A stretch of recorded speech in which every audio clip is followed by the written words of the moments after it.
c'est devenu une mode. On fait un peu de spiritualité, voilà dans la mode. Non, c'est un parcours éternel que tu dois entamer en étant vrai avec toi, en ne te mentant pas et en ne mentant pas aux autres.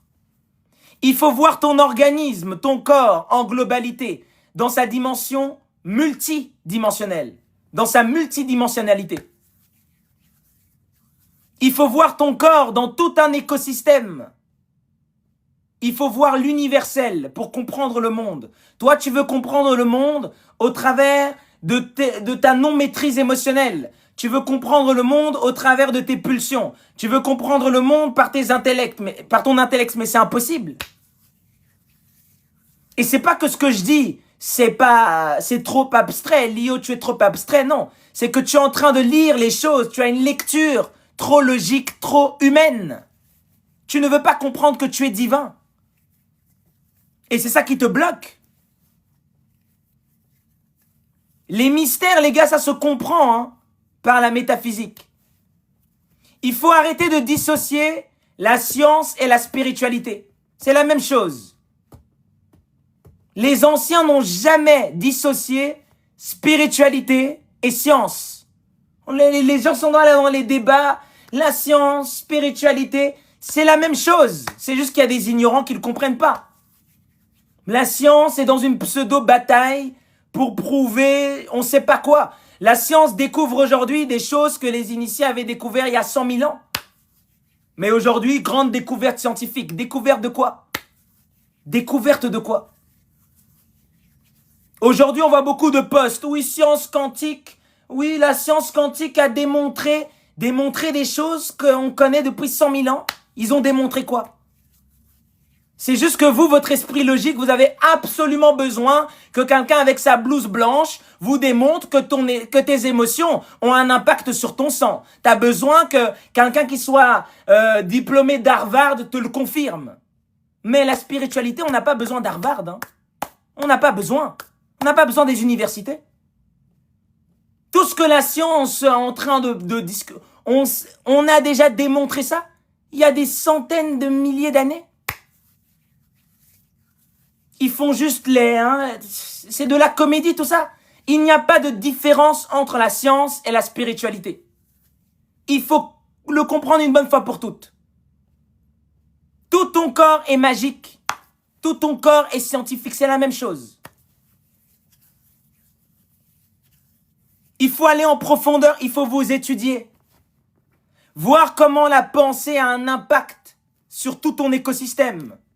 Voir comment des limitations extérieures, une fois que tu les acceptes, ont un impact sur toute ta vie. Ça conditionne tes cellules. Il y a des modifications génétiques qui se produisent parce que tu as accepté des idées spécifiques. Ça modifie ton champ, ça modifie tes éthers. C'est pour ça que je vous dis que la science, spiritualité, ça va ensemble. Les gens disent qu'ils tombent malades. T'es tombé malade, pourquoi? Il y a une raison spirituelle. La maladie tombe pas du ciel. C'est une conséquence. Et tout ça, qui va vous l'apprendre? Les livres de physique? Personne ne va vous l'apprendre parce que si on vous l'apprend, vous prenez donc conscience de votre divinité et vous ne devenez plus manipulable. Les entités, les esprits, des génies, des égrégores dominent les hommes. Pourquoi? Parce qu'ils sont ignorants. Ils ont ignoré leurs facultés intérieures. Ils veulent des preuves. L'homme veut des preuves aujourd'hui de sa propre dimension spirituelle. Vous vous rendez compte? L'homme cherche des preuves aujourd'hui de ce que lui-même est. C'est grave. C'est très grave. Et bien entendu, un homme pareil bloque directement son accès dans le plan divin. Directement, c'est impossible. Tu vas vivre sur le plan physique, tu vas travailler, tu peux réussir 2-3 trucs, ok, mais la réussite finale, qui est ta reconnexion avec le plan divin, est impossible. C'est impossible.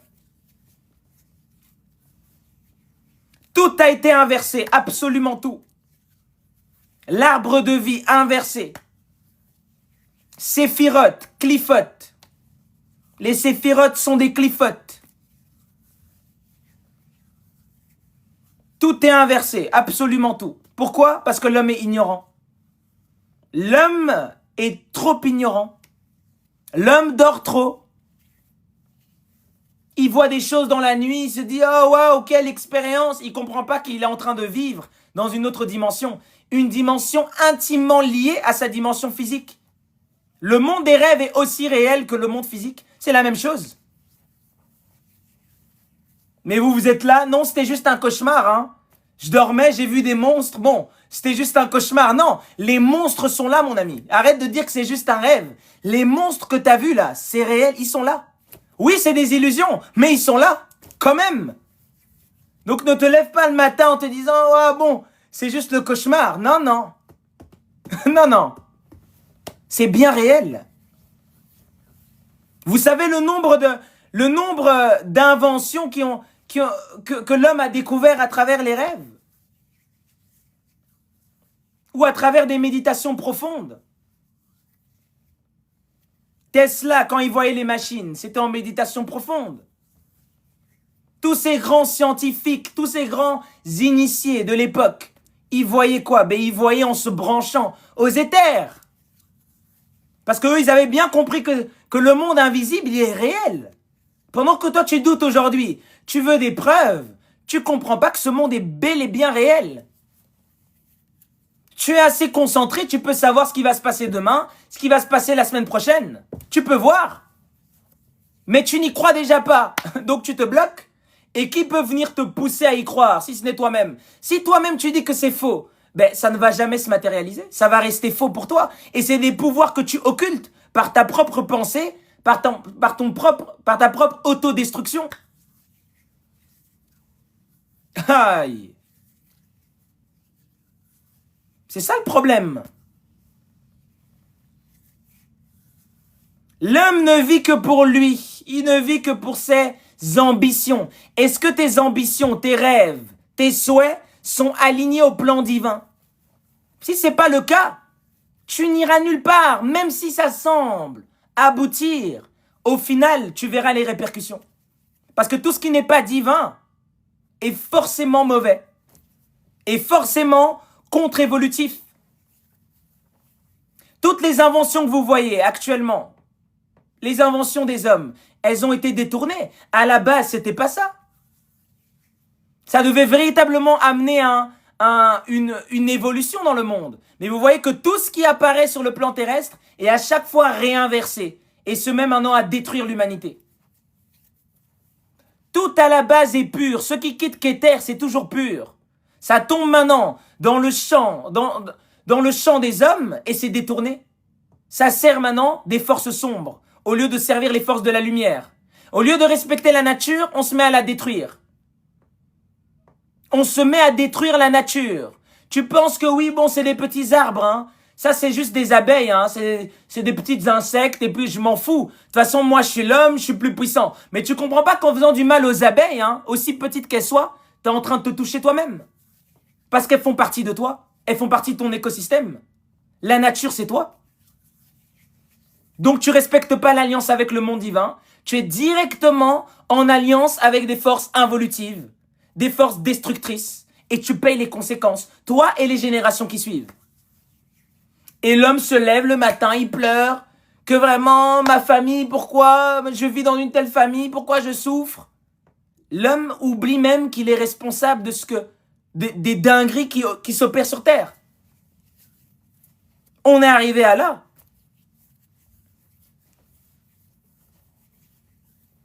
Aïe. Il faut bien comprendre ça, les gars. Il faut bien comprendre. Toutes ces planètes, tous ces écosystèmes, toutes ces créatures, hein? D'où elles viennent? D'où ces créatures viennent exactement? Comment l'apparition a eu lieu? Nos abeilles, nos belles abeilles de Vénus, par exemple. Nos belles abeilles de Vénus. On est responsable de tout ce qui nous arrive. Exactement. De tout, absolument tout. Absolument tout.